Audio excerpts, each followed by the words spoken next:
Эта история произошла в 2018 году, когда на улице была зима и на градуснике показывало минус 15 градусов. Одна из наших волонтеров заметила возле станции метро собаку с новорожденными щенятами.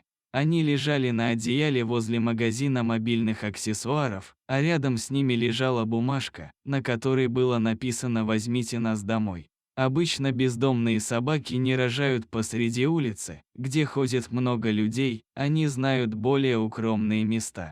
Потому первое, о чем мы подумали-то, что ее выбросили из дома на улицу, к тому же принести одеяло и написать табличку животное не могло.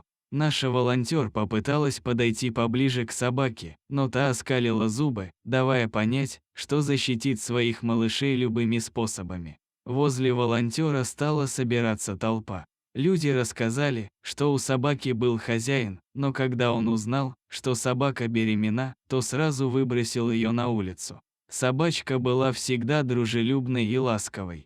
Может быть, ее кто-то ударил, что и спровоцировало роды посреди улицы.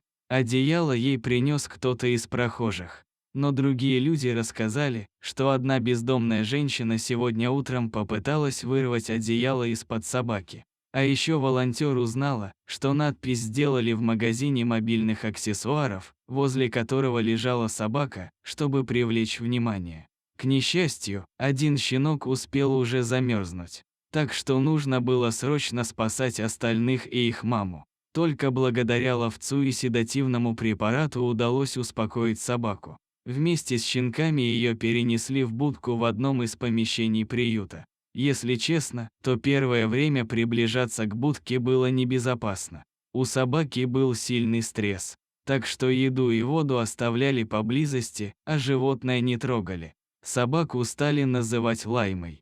Мама перестала защищать так яростно своих малышей, когда они начали подрастать. Она стала реагировать на свою кличку и оказалась очень доброй собакой. Нам быстро удалось пристроить щенков. А спустя несколько месяцев Лайма тоже обрела свой дом. С первой минуты собака стала доверять своим новым хозяевам и не совершила ошибку. Люди оказались очень хорошими, их не пугали трудности.